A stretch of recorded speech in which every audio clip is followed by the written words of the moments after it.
Celebrati a Favara i funerali di Gabriele Vaccaro, ucciso a Pavia, le interviste al vescovo di Agrigento Damiano e ai due sindaci Palumbo e Lissia.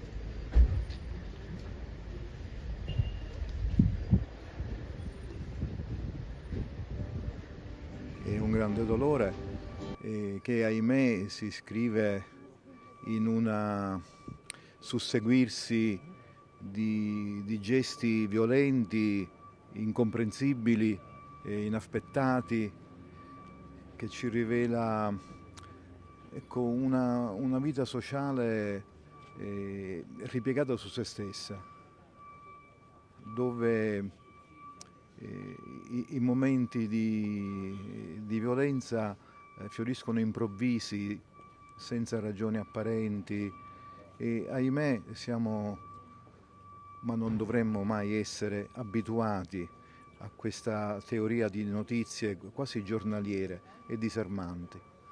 Ma oggi noi ancora una volta, ed è il caso di dirlo qui a Favara,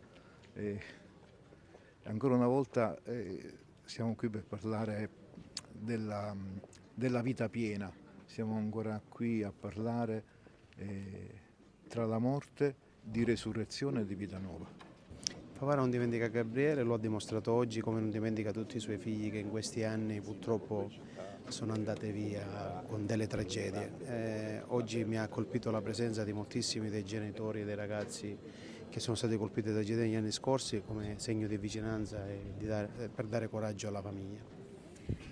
Durante il suo discorso in chiesa ha detto bene, è una grande famiglia, si chiede tanta giustizia. Sì, lo hanno dimostrato anche gli interventi degli amici, ma dei familiari che sono stati di una compostezza veramente da apprezzare. Non c'è mai uscita fuori una parola fuori posto, mai una richiesta di vendetta o parole di violenza, ma solo di giustizia. Questa sì, ci batteremo in tutte le sedi, in tutte i posti dove potremmo ottenere giustizia per Gabriele, ma nessuna violenza, nessuna vendetta.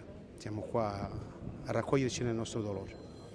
Considerando che non ci sono parole per testimoniare il dolore che questa comunità sta provando, una piccola cosa che si poteva fare era venire qua e testimoniare insomma, che Pavia è vicina, che Pavia è solidale, che Pavia ha perso un figlio perché era una persona che è venuta a Pavia per lavorare, quindi per fare qualcosa di nobile e ha perso la vita, questo non è accettabile. E quindi ho visto quanto è vicina la comunità di Favara, vorrei che si sentisse anche quando è vicina la comunità di Pavia, che in parte l'ha testimoniato con la fiaccolata, ma mentre venivo qui tanti cittadini di Pavia mi dicevano: mi raccomando, porta il nostro saluto, porta la nostra vicinanza e il nostro cordoglio. Ecco. Spero di farlo in modo silenzioso, però ci tenevo molto perché è un po' una sconfitta di tutti a me ed è un dolore che mi porto dentro e che è difficile da sopportare. Non solo raccoglimento, appunto, ma anche una raccolta fondi. Sì, a Pavia è partita una raccolta fondi per sostenere, perché poi il sostegno si vede anche dalle cose piccole, concrete, ed è giusto così. Gabriele era un figlio, come vi dicevo, anche di Pavia, ed è giusto che si supporti lui, la famiglia, e che ci siano tante piccole donazioni che sono simboliche, che però testimoniano proprio la vicinanza di tutta la città, di una comunità che è piena di favaresi, è piena di siciliani, è piena di persone di questa zona, di piccole comunità che vengono a Pavia o per studiare o per lavorare, che quindi costituiscono il tessuto portante, un pezzo di tessuto portante della nostra città.